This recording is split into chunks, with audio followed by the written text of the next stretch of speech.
सभी को नमस्कार। मैं मुकेश कुमार। आज हम अगस्त 2016 का थर्ड पेपर हल कर रहे हैं। जून का ही ये पेपर है और ये बाद में कुछ राज्यों में रिकंडक्ट हुआ था। तो शुरू करते हैं। अंग्रेजी के क्वेश्चन आप वीडियो को रोक कर देख सकते हैं। वीडियो को फिर से बनाना पड़ रहा है। 35 क्वेश्चन तक हो गया था लेकिन पता नहीं क्या हुआ। और 4G की स्पीड भी बहुत कमज़ोर हो रही है हमारे एरिया में। 2 दिन से ट्राई कर रहा हूँ। आज का पहला क्वेश्चन देखते हैं। पेडिमेंट निर्माण का पार्श्विक समतलन सिद्धांत का प्रतिपादन किसने किया था? गिलबर्ट महोदय ने। विश्व की स्थलाकृति का अधिकांश ब्यौरा सीनोजोइक महाकल्प से जुड़ा हुआ है। अगला क्वेश्चन है, बेस लेवल निम्नतम तल की अपरदन की अवधारणा का प्रतिपादन किसने दिया था? ये पावेल महोदय ने प्रस्तुत किया था। काफ़ी बार रिपीट हुआ है क्वेश्चन। निम्नतम तल या बेस लेवल या आधार तल। अगला क्वेश्चन कारण और कथन का क्वेश्चन है। कई बार पेपर में कारण और कथन के क्वेश्चन काफ़ी ज़्यादा होते हैं तो उन्हें आप ध्यान से पढ़िएगा। कथन है, बर्फ का संचलन वेग क्षेत्र की ढाल प्रवणता और हिमनदीय बर्फ की मोटाई के साथ बढ़ता जाता है। बर्फ की कमतर गहराई और घाटी की दीवारों और नीचे तल के साथ घर्षण के कारण किनारों पर वेग कम होता है। बिल्कुल सही है दोनों ही कथन, लेकिन व्याख्या नहीं हो रही है। अगला क्वेश्चन कथन है, प्रशांत महासागरीय अंतःस्थल में ज्वालामुखी उद्गार निकलने वाले निःसृत प्रकार के होते हैं। कम चिपचिपा लावा का शांत रूप से उद्गार होता है। देखिए, इसमें अंग्रेजी का क्वेश्चन देख लेते हैं। इसमें देखिए, in the Pacific islands volcanic eruptions are effusive types, ये दिया है इसमें। तो फिर से चलते हैं। इसमें देखिए, कम चिपचिपा लावा का शांत रूप से उद्गार होता है। बिल्कुल ठीक है ये, और दोनों ही सही हैं, व्याख्या हो रही है। अगला क्वेश्चन, निम्न में से किसके बीच गुटनबर्ग अंतराल या असंबद्धता पाई जाती है? तो मेंटल और कोर के मध्य।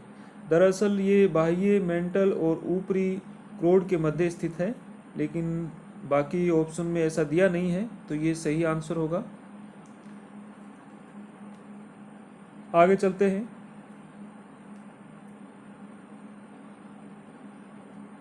क्वेश्चन नंबर 7 का है, निम्नलिखित में से किस विद्वान समूह ने पेडिमेंट के निर्माण में सरिता द्वारा पार्श्व समतलन की भूमिका पर बल दिया? इसमें देखिए, ब्लैक वेंडर, जॉनसन और पेग। अगला क्वेश्चन सुमेलित करना है।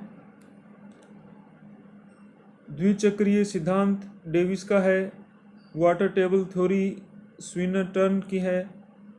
स्थिर जल क्षेत्र सिद्धांत गार्डनर का है और इन्वर्जन थ्योरी मेलाट की है। रात के दौरान पर्वतीय ढालों से नीचे की ओर बहने वाली ठंडी पवन, जिसे हम केटावेटिक कहते हैं। तापक्रम आपका शून्य बिंदु उस तापक्रम को दर्शाता है जिस पर यह माना जाता है कि आणविक गति रुक गई। केल्विन माप पर 50 डिग्री फ़ारेनहाइट तापक्रम, वायु दाब 4.6 हेक्टापास्कल के वास्तविक वाष्प दबाव और 12.3 हेक्टापास्कल के संतृप्त वाष्प दबाव को की सापेक्ष आर्द्रता क्या होगी? ये 37% होगी। मेघ के पथ कोर से उष्ण वातागर की दूरी के आधार पर मेघों के प्रकार का सही क्रम है वर्षा स्त्री, मध्य स्त्री, पक्षाभ स्त्री और पक्षाभ। आगे चलते हैं।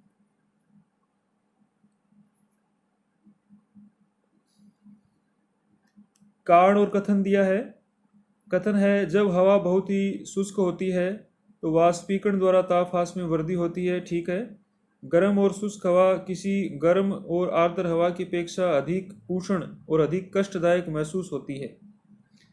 ये गलत है, तो ए सही है और आर गलत है। अगला क्वेश्चन, तापमंडल के बारे में पूछा है। गर्म होता है क्योंकि इसमें उपस्थित अणु सूर्य से विकीर्ण होने वाली उच्च लघु तरंग दैर्घ्य को अवशोषित कर लेते हैं। अगला क्वेश्चन, निम्नलिखित में से कौन सा कथन वायु दबाव में क्षैतिज विचरण के बारे में गलत है? तो इसमें देखिए, शीतोष्ण आर्द्र वायु संहति का समान शीतोष्ण वायु संहति की तुलना में कम वायु दबाव होता है, कम नहीं होता, ये गलत है। अगला क्वेश्चन, मृदु वार्षिला यह किसी वस्तु के साथ संहत पर अति शीतित जल की बूंदों के क्षिप्र हिमीकरण द्वारा लघु श्वेत दानेदार हिम कणों का अपारदर्शी विलेपन है। हिम पट्टिका, इसका निर्माण तब होता है जब तापक्रम -5 डिग्री सेल्सियस से अधिक पर 0 डिग्री सेल्सियस से कम हो। तो हिम ठोस रूप में अवक्षेपण के रूप में सफ़ेद रंग के हिम कण होते हैं, और हिमतूल जब हिमांक से नीचे संघनन होता है तो हिम के पारदर्शी कण निर्मित होते हैं। तो इसमें देखिए सही आंसर होगा तीसरा। आगे चलते हैं।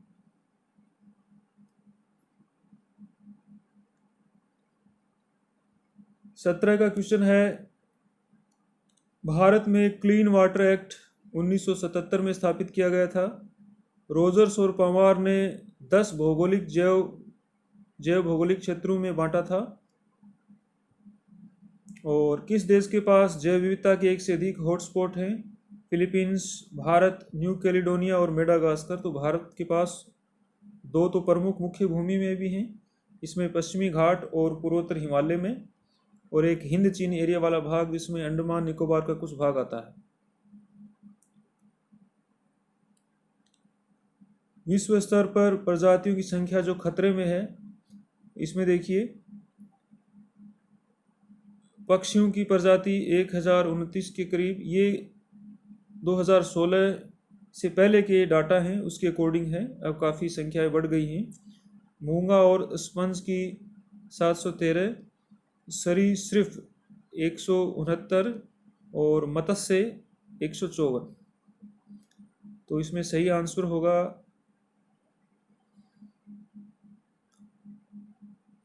4 का आंसर होगा। अगला क्वेश्चन, सबसे चौड़े महाद्वीपीय अपतट या मग्न तट विश्व के किस भाग से संबंध है? तो ये साइबेरिया का जो उत्तरी तट है वो सबसे चौड़ा माना जाता है। सूर्य का ज्वार बल चंद्रमा की तुलना में आधा होता है।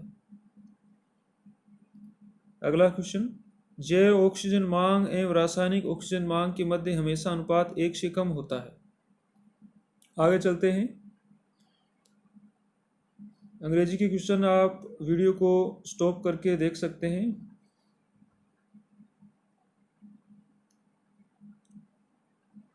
कथन है, फोटो संश्लेषण प्रक्रिया महासागरीय जल में 200 मीटर के अंदर तक सीमित होती है। 200 मीटर से अधिक गहराई में कोई कार्बन उपलब्ध नहीं होता। ये गलत है, कार्बन तो काफ़ी गहराई तक उपलब्ध होता है, तो ए सही है, आर गलत है। अगला क्वेश्चन, सभी भौगोलिक प्रगति में प्रभावशाली धारणा पार्थिव एकता है। ये विडाल डी लाब्लास महोदय का कथन है। ब्लास हैं वो संभववादी भूगोल के जनक कहलाते हैं। जर्मन जोग्राफिकल थॉट विचारधारा का जो क्रम पूछा है, सही क्रम कौन सा है? तो आस्कर पेसल, फ्रेडरिक रेडजेल, हेटनर और ट्रोल। तो फेरेट है तो ये सूची 1 और सूची 2 से मिलान करना है। साइकिल ऑफ इरोजन हमें पता है डेविस महोदय का है। The origin of species Darwin की है। Originator of dualism between physical and human geography Oscar Peschel, और थ्योरी ऑफ सोशल डार्विनिज्म ये रेडजेल महोदय की है। आगे चलते हैं। लेखक और उनके समर्थन या उनका दृष्टिकोण पूछा है। तो आदर्शवादी प्रमुख हम जानते हैं ग्यूल्के का प्रमुख योगदान है इसमें, और परिघटना क्वांटिटेटिव जो मात्रात्मक क्रांति से संबंधित है उसमें राल्फ महोदय और रेडिकल विलियम बुंगी और कल्याणकारी स्मिथ। आगे चलते हैं। अंग्रेजी के क्वेश्चन वीडियो को रोककर आप देख पाएंगे। कथन है, मात्रात्मक क्रांति का मुख्य जोर भूगोल में सिद्धांत बनाने, आदर्श तैयार करने और सैद्धांतिकरण पर है। ठीक है। द्वितीय विश्व युद्ध के बाद युवा भूगोलवेताओं ने साहित्य की भाषा के स्थान पर गणितीय भाषा का प्रयोग करते हुए भूगोल के आनुभविक, विवरणात्मक और गजेटियर प्रकार के साथ असंगति दिखाई। देखिए, दोनों सही हैं लेकिन व्याख्या नहीं हो रही है। आगे चलते हैं। भूगोल में नोमोथेटिक दृष्टिकोण किस पर जोर देता है? आनुभविक अध्ययन पर। निम्नलिखित में से किस लेखक ने डार्विन के सामाजिक दृष्टिकोण का विरोध किया था तथा सहयोगकारिता और समाजशीलता के गुणों के पक्ष में वकालत की थी? देखिए, डार्विन के दृष्टिकोण का विरोध करने वालों में ये देखिए ऑप्शन में दिया है स्टोडार्ट, ग्लेकन और विटफोजेल और क्रोपोटकिन। ये बायोजियोग्राफी का क्वेश्चन है और इसका सही आंसर है क्रोपोटकिन है। ये क्रोपोटकिन। सबसे पहले किसने पहली बार पृथ्वी की परिधि इरेटोस्थनी से मापी थी? मिस्र में। आगे चलते हैं। ये दिया है भारत में जिले, हमें पता है 640 लगभग उस समय की बात हो रही है। और उसके बाद तहसील, तो इसमें तहसील है 5767 और शहर हैं 497 और राज्य इस समय 28। वर्तमान में भी 28 राज्य और 8 केंद्र शासित प्रदेश हैं। देखिए, तेलंगाना 29वां राज्य बना था लेकिन उसके बाद जम्मू कश्मीर राज्य है वो केंद्र शासित प्रदेश, उसके 2 भाग हो गए थे, तो एक राज्य कम हो गया और 2 केंद्र शासित प्रदेश जम्मू और कश्मीर का अलग अलग होने से, लद्दाख का एरिया अलग बनने से उस समय केंद्र शासित प्रदेश 9 हो गए थे, लेकिन बाद में दमन, दीव और दादरा नगर हवेली उनको मिलाकर एक बना दिया गया, तो वापस से वो 8 हो गए। तब 28 राज्य और 8 केंद्र शासित प्रदेश हैं। आगे चलते हैं। ये अंग्रेजी के क्वेश्चन हैं, वीडियो को रोककर आप पढ़ सकते हैं। सुमेलित करना है। भारत की 2011 की जनगणना के अनुसार सेक्स रेशियो दिया है और देखिए सबसे ज़्यादा 1084 है, वो केरल में है।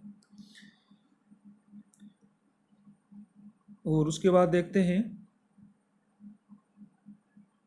ये 991 छत्तीसगढ़ में है और 996 तमिलनाडु में है और 993 आंध्र प्रदेश में है। सुमेलित करना है। बर्गेस के अनुसार केंद्रीय वलय सिद्धांत है और उन्होंने जो 5 वलय बताए थे उसके अकॉर्डिंग केंद्र में CBD है, तो इसमें पहला जो है 4 का है उसमें एक आएगा A, तो तीसरा ऑप्शन बन रहा है देखिए। और चौथी पेटी है वो संक्रमण पेटी है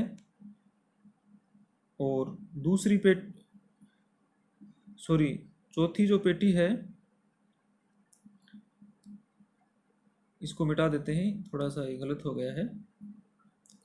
देखिए पहला इसमें 4 दिया है, थोड़ा सा जैसे सामान्य आते हैं वैसे नहीं आया हुआ, इसका मिलान करना।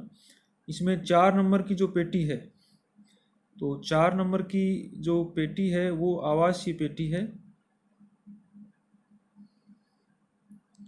और उसके बाद 2 नंबर की जो पेटी है वो संक्रमण क्षेत्र है और 3 नंबर है वो वेतनभोगी कर्मचारियों की है और 1 नंबर CBD है। इस प्रकार होगा।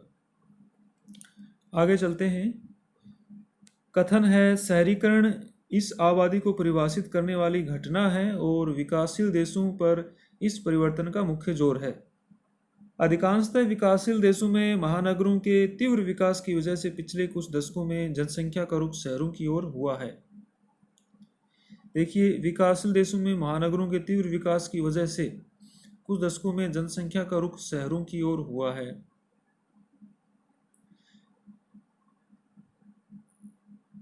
बिल्कुल, पहला ये सही है, लेकिन महानगरों के विकास के कारण से नहीं हुआ। जो मूलभूत सुविधाएं हैं गाँव में वो उपलब्ध नहीं हो पाती, इसलिए लोग रोजगार की तलाश में महानगरों या नगरों की ओर जाते हैं। तो एक सही है और आर गलत है।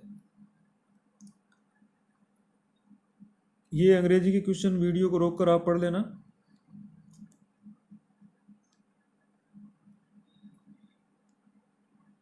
थर्टी 37 का क्वेश्चन है, निम्नलिखित में से कौन सा एक शहर का प्रकार स्थायी बस्ती है जिसमें बिल्कुल आसपास बने काफ़ी घनत्व वाले भवन होते हैं और जिसके पास कोई क्रम या योजना नहीं होती? तो ये देखिए, वर्ल्ड सिटीज, प्री इंडस्ट्रियल नगर, क्षुद्र नगर या किसानों का शहर। तो इसमें देखिएगा, ये प्री इंडस्ट्रियल नगर इसमें सही आंसर होगा। ये उद्योगों के विकास की जो पूर्व की अवस्था होती है उसके अंतर्गत ऐसा होता है।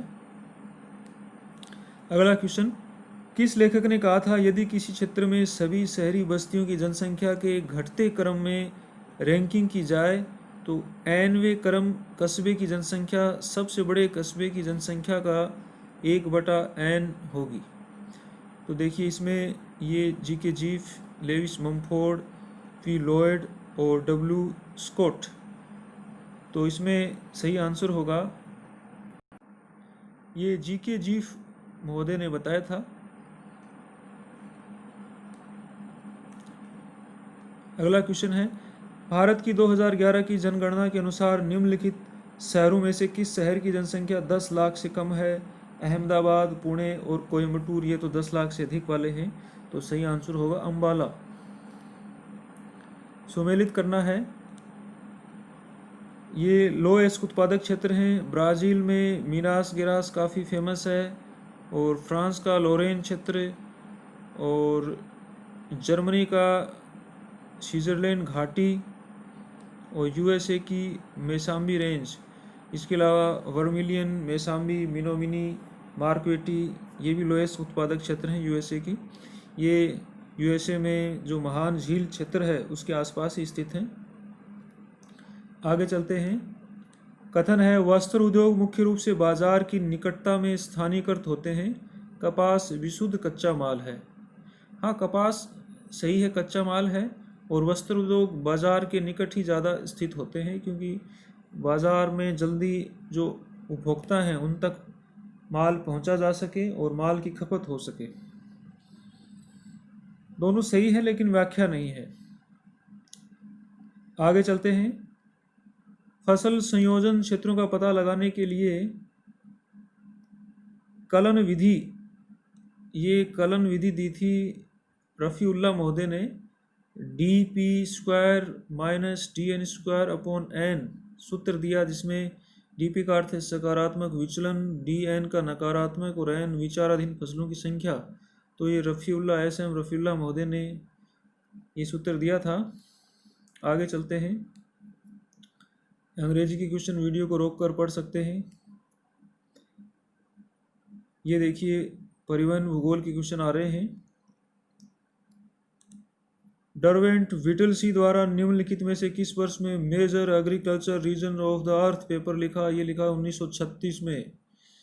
निम्नलिखित कुटु में से कौन सा सही है? जब अधिकतम लाभ वाला उत्पादन को व्याख्यायित करता है किसी संयंत्र की सीमांत लागत के साथ सीमांत राजस्व का अनुपात, ये ΔR/ΔC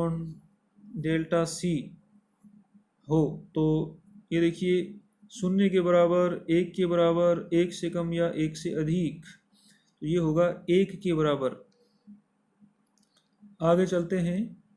लागत वक्र उत्पादन लागत और उत्पादन की मात्रा के बीच संबंध को अभिव्यक्त करता है। आरेख में दर्शाए गए औसत लागत वक्र के अनुसार किसी संयंत्र के इकोनॉमिक्स ऑफ स्केल की सीमा को दर्शाने वाला कूट कौन सा होगा? ये यहाँ इस प्रकार लागत बढ़ रही है ऊंचाई की ओर, यहाँ उत्पादन बढ़ रहा है। तो देखिए ए बिंदु है उसमें लागत अधिक है, उत्पादन कम है। बी में ए की तुलना में लागत है वो कम है लेकिन उत्पादन नहीं है।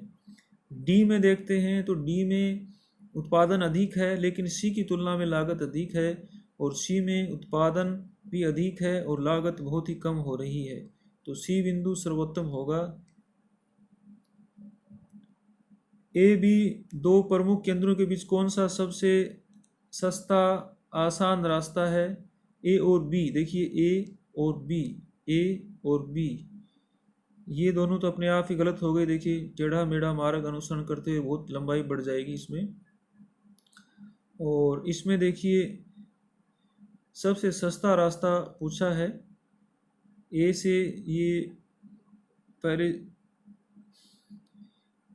ई की तरफ, फिर सी की तरफ और फिर बी की तरफ पहुंचता है।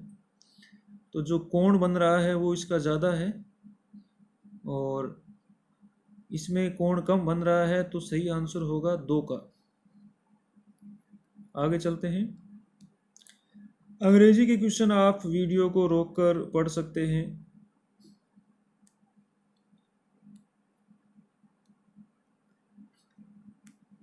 लैटिन अमेरिका के बारे में विधि मान्य साधारणीकरण क्या है? लैटिन अमेरिका विविध मानव प्रजातियों और संस्कृतियों का क्षेत्र है, यही होगा, बिल्कुल सही है 4 का। ग्रंथ है geography and politics in the world divided, पुस्तक के लेखक कौन हैं? ये देखिए जॉन एग्न्यू और लूका मस्करा, अलेक्जेंडर निकोलविच प्रोफिक व दस्तेवस्की, ज्योग्राफी जोफ्री फार्कर और साल बर्नार्ड कोहन। तो इसके सही आंसर होगा geography and politics in the world divided, ये साल बर्नार्ड कोहेन इसके लेखक हैं। ।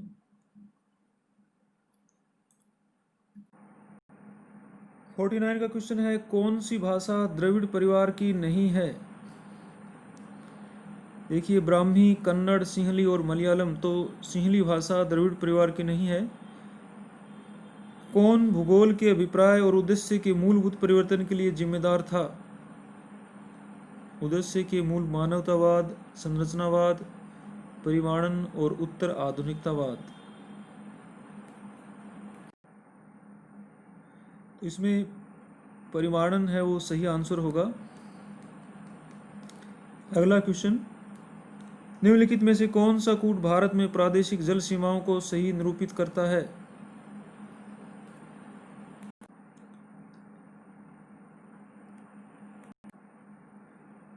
अगला क्वेश्चन है सुमेलित करना है। अमृतसर है वो सिखों का प्रमुख धार्मिक स्थल है, लद्दाख बौद्धों का, मालदीव इस्लाम का और नागालैंड ईसाइयों का। आगे चलते हैं। किस लेखक ने कहा है कि नगर विकास के 3 चरणों अर्थात पूर्व औद्योगिक चरण और महानगरीय चरणों को परिभाषित किया?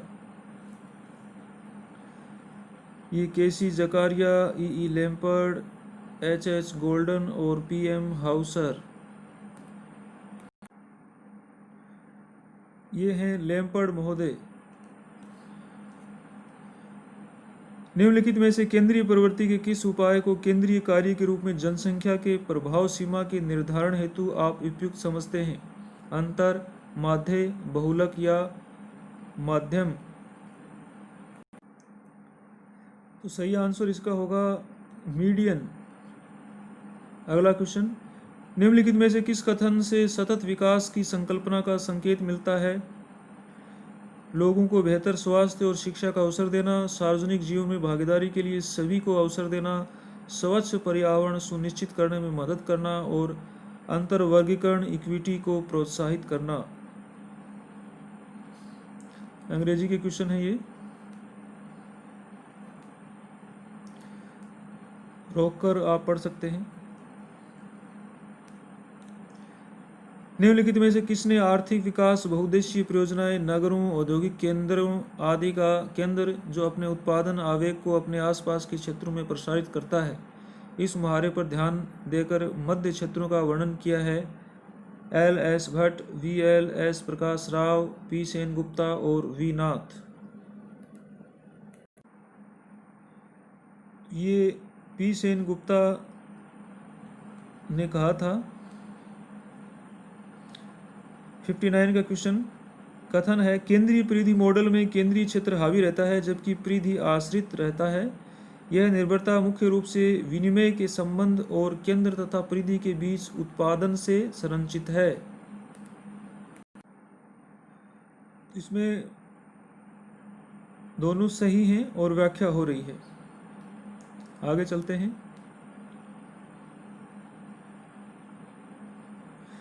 अगला क्वेश्चन है विकास केंद्रों का पदानुक्रम और उसका स्तर दिया गया है। विकास ध्रुव है वो स्थानीय नहीं, विकास ध्रुव होता है वो राष्ट्रीयता स्तर का होता है, बड़ा होता है, और सेवा केंद्र हैं वो स्थानीय होते हैं। विकास केंद्र क्षेत्रीय होते हैं और विकास बिंदु उप क्षेत्रीय। तो देखिए इसमें क्या होगा, ये 4 का आंसर होगा इसमें। आगे चलते हैं। सुमेलित करना है मॉडल और प्रतिपादक। आर्थिक भूदृश्य मॉडल ऑगस्टस लॉस का है। कृषि स्थापन वान थ्यूनेन महोदय। कृषि प्रणाली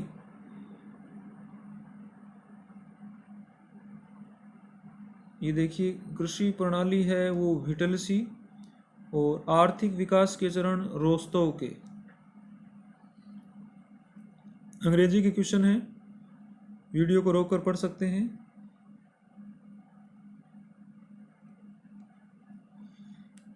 निम्नलिखित में से कौन भारत में सबसे बड़ी पोत निर्माण कंपनी है? ये कोचिन की है, कोचिन पोत प्रांगण। इस वर्ष किसान कॉल सेंटरों की स्थापना काफ़ी हद तक कृषि दक्षता को बढ़ाने के लिए की गई थी। ये 2004 में किया था ऐसा। कौन सी पर्वत श्रेणी पामीर के पठार से उद्गम नहीं होती? हिंदुकुश, जैग्रोस, त्यानसान और कुनलुन। तो ये जैग्रोस पर्वत है, ये अलग है। छत्तीसगढ़ की वर्टिसोल मिट्टी गहराई के संबंध में काफ़ी गहरी मानी जाती है। वनाच्छादन की प्रतिशतता की दृष्टि से भारत के राज्य में छत्तीसगढ़ का स्थान है। तो देखिए इसमें कोई भी ऑप्शन नहीं है, सारे ही गलत हैं। आगे देखते हैं इसमें मिट्टी और राज्य। तो दोमट मिट्टी है उत्तर प्रदेश, काली मिट्टी महाराष्ट्र, रुस्तली मिट्टी राजस्थान और लाल मिट्टी मेघालय। अंग्रेजी के क्वेश्चन हैं, वीडियो को रोक कर पढ़ सकते हैं। नदियां और सहायक नदियां। कृष्णा नदी की सहायक नदी है भीमा, ब्रह्मपुत्र की तीस्ता, गोदावरी की इंद्रावती और यमुना की चंबल। अगला क्वेश्चन, जीआईएस अनुप्रयोग आवश्यकताएं और जीआईएस सॉफ्टवेयर पैकेज।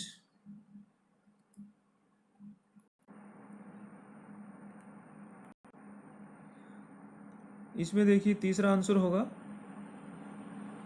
30 मीटर है वो स्थानिक होता है। 20 दिनों का अंतराल टेम्परल, नीला हरा लाल बैंड ये स्पेक्ट्रल होता है, और 256 लेवल है वो विकिरण मितिक होता है।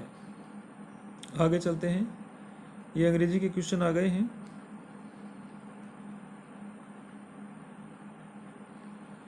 सेवेंटी 71 का क्वेश्चन है, किसी समोच्च रेखी मानचित्र में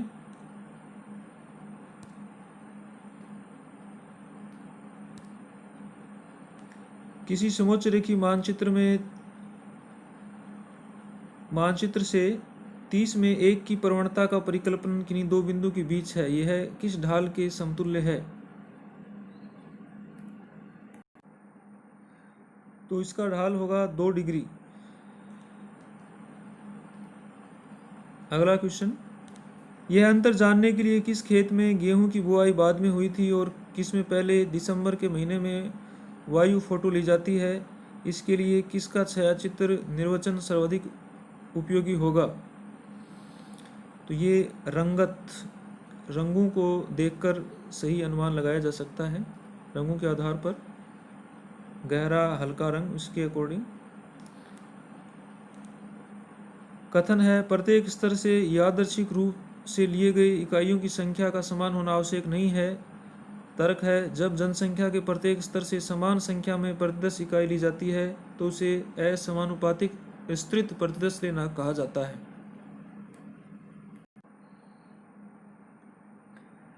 इसमें देखिए व्याख्या नहीं है, सही है दोनों। निरूपक भिन्न के रूप में व्यक्त मानचित्र का स्केल सार्वभौम अनुप्रयोग के लिए उपयुक्त है। आरएफ के माप में इकाई का कोई उल्लेख नहीं होता है।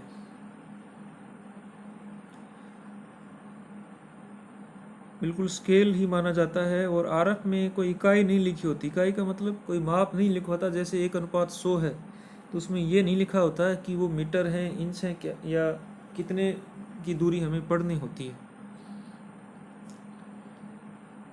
और ये लास्ट का क्वेश्चन है, समोच्च रेखा से ढाल मानचित्र के लिए उपयोग किए जाने वाले आर्क इन्फो मॉड्यूल क्या कहलाता है? तो इसे आर्कटिन कहते हैं। तो ये 75 क्वेश्चन थे, जल्दी ही आंसर मैंने बताए हैं। कोई एक्सप्लेनेशन इनका मैं नहीं कर पाया हूँ क्योंकि पहले ही काफ़ी समय लग गया। 35 क्वेश्चन तक वीडियो बन गया था, फिर वो अपलोड नहीं हो पाया, सही नहीं हो पाया, तो माफ़ी चाहता हूँ। एग्ज़ाम है आपकी जल्द ही होने वाली है, इसलिए इनके आंसर आपको पता होने चाहिए। 1-2 क्वेश्चन ऐसे हैं जिनके आंसर केवल बताए हैं मैंने, और एक क्वेश्चन है जिसका कोई आंसर बन नहीं रहा। अभी वनों से संबंधित डाटा हैं वो चेंज हो गए हैं। वीडियो देखने के लिए आपका बहुत बहुत धन्यवाद। जय हिंद।